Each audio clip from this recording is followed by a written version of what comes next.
This requires some plain speaking. And for the sake of Africa, let us speak plainly.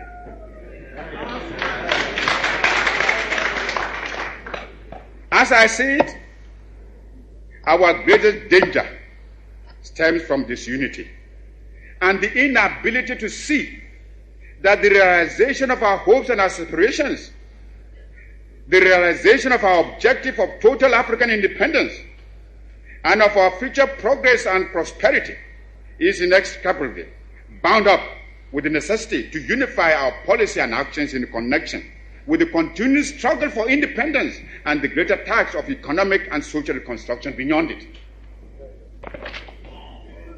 We must therefore face the issue of African unity now, for only unity will make the artificial boundaries and regional demarcations imposed by colonialism obsolete and superfluous. African unity will thus provide an effective remedy for border disputes and internecine troubles. In a united Africa, there could be no frontier claims between Ethiopia and Somalia, or between Zanzibar and Kenya, Guinea or Liberia, or between Ghana, Togoland, and the Ivory Coast.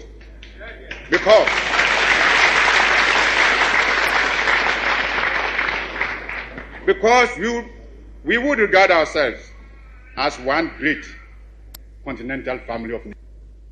Some of the leaders, it must be confessed, do not see the struggle of their brother Africans as part of their own struggle. Even if they did, they would not be free to express their solidarity. These rifts are consciously created by the imperialists between Africans, where they can sit back and watch with sly satisfaction, as well as contempt for those who fail to see how they are being used against Africa's best interests. Regrettably, those states include some who were among the freedom fighters of yesterday and who haven't won their independence, are willing to drop it for some token aid and thereby deny to those still struggling for freedom even their moral support. Here is a phenomenon against which all African freedom fighters must be on their guard and resist to the utmost. Even though I appreciate the difficulties facing us, I must admit, I find it strange to watch some of us returning willingly to the colonialist fold. This time, they don't even have the excuse of being forced to subject themselves to foreign domination. It makes one wonder, why so much effort and sacrifice and so many lives were given up to the achievement of independence in the first place, if it can only be so quickly and easily surrendered. Unhappily for us, colonialism creates in some intellectual allegiances which are not severed at the moment of independence, but remain to condition loyalties away from Africa toward the metropolis which draws them.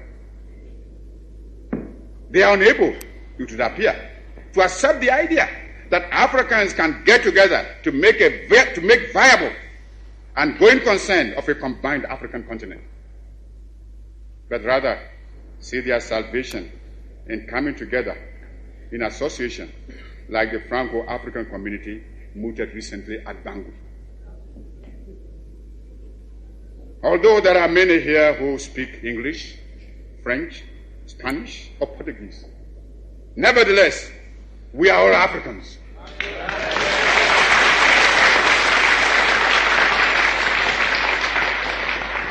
Africans fighting for Africa's independence, Africa's unity, Africa's future.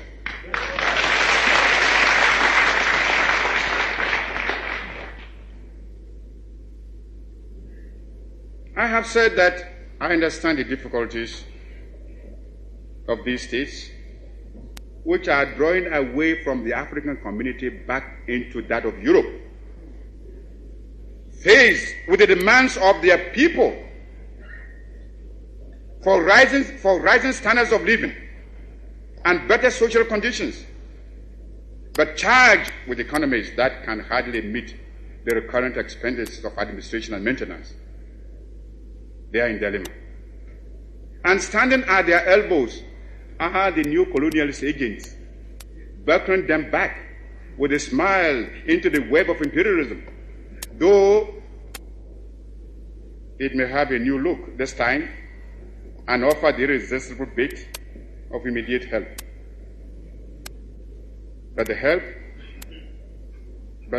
this help will be far outweighed, as they will experience with no great loss of time by the knots into which their economies will be tied by the Euro-African Association. Imperialism does not change its nature. It only changes its front.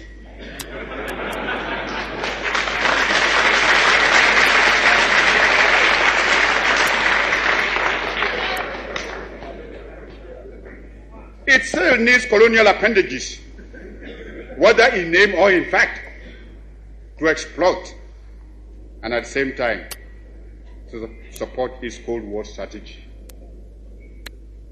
In the face of this serious threat to our economy, the independence in Africa, we must begin to build immediately our own continental common market. For it is easy for anyone who studies the common market organization closely to realize that the common market is aimed at harnessing the African countries to satisfy the profit lust of the imperialist bloc and to prevent us from following an independent neutralist policy.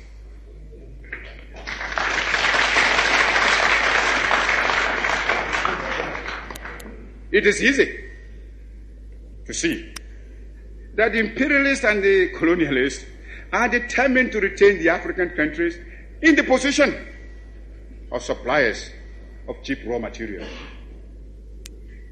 If we do not resist this threat, and if we throw in our lot with the common market, we shall doom the economy of Africa to a state of perpetual subjection to the economy of Western Europe. This will, of course, hinder the industrialization of our young African states. It is impossible to think of economic development and national independence without possessing an unfettered capacity for maintaining a strong industrial power. The activities of the common market are therefore fraught with dangerous political and economic consequences for the independent African states. The organization constitutes an attempt to replace the old system of colonial exploitation by a new system of collective colonialism, which will be stronger and more dangerous than the old evils we are striving to liquidate from our continent.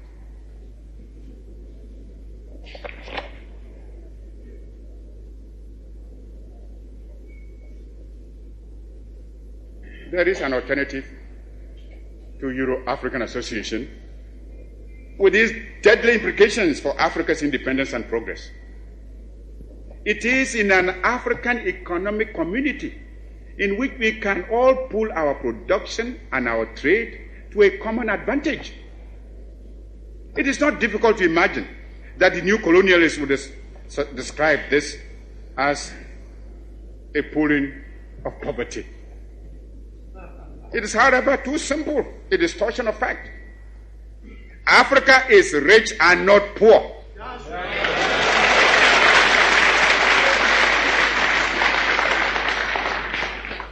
As the great wealth that has been taken out of our continent over 5 centuries of spoliation and extortion very well proves.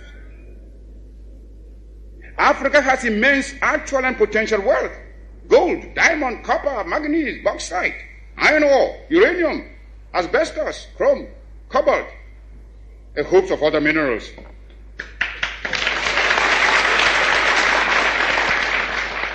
Our essential agricultural produce have all been drained away by colonialist imperialism. Africa is far from being poor. It is Africans who are poor, not Africa.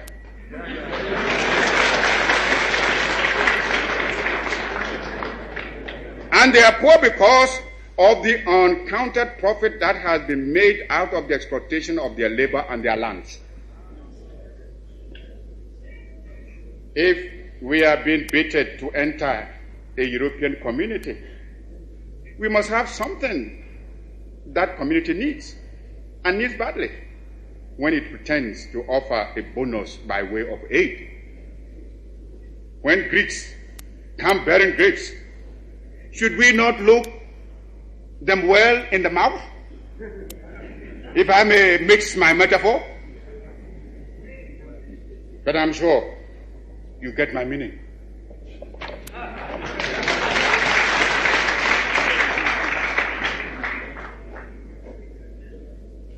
When we, new, untried, inexperienced states, are flattered into European alliances, we enter not as equals, but as suppliers of primary products at the generosity of industrial competitors. How generous they can be, we have learned from our sad experience over a good long time. Who fixes the prices? Who can play off one against the other by allowing the goods of associates in free of tariff and placing a tariff on others? As long as it is possible to deal with this singly, one by one, we are at the mercy of the imperialists rather than their generosity. And we shall find ourselves in the same old cleft state of receiving the lowest possible prices for our raw materials, while those of us who are obliged to buy their manufactured goods because of being members of the association will pay for them through the nose.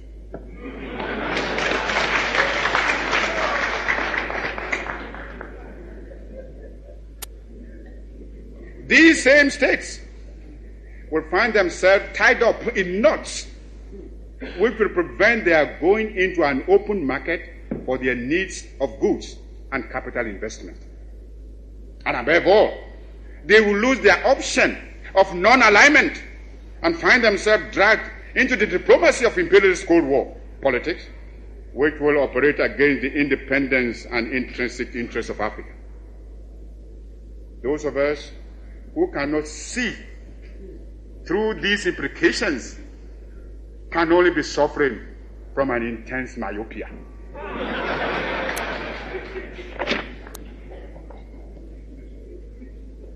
Within our African community, our pooled production will place us in a position to bargain for higher prices and so secure greater revenues, out of which we can invest in our development. At the same time, we can trade freely among ourselves and buy from ourselves in the cheapest markets. We can turn for aid to those sources which will give us the most suitable terms while leaving us free to follow our own internal and external policy. But more even than this narrow cooperation, we need a wider continental economic plan which will allow us, within unity, to exploit Africa's tremendous resources for our common welfare and greater African development and progress. If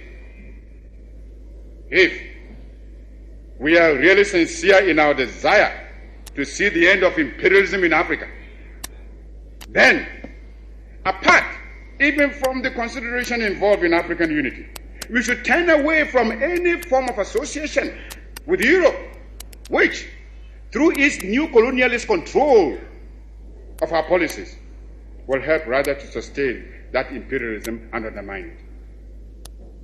It is bad enough that our economies, as a legacy of colonial rule, are imperialist controlled, and that we have to strive every means to rid ourselves of this economic imperialism and secure our development and progress on solid African foundations.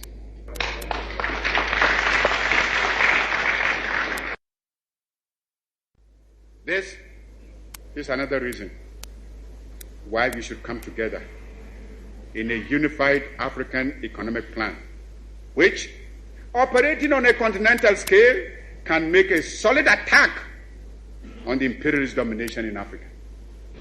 We should, without delay, aim at the creation of a joint African military command. There is little wisdom in our present separate effort to build up and maintain defense forces, which, in any case, would be ineffective in a major world conflict.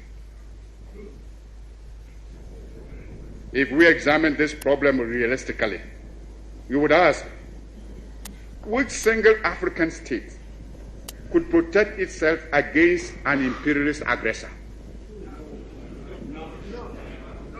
And how much more difficult this would be when some states are allowing the imperialists to maintain bases on their territories.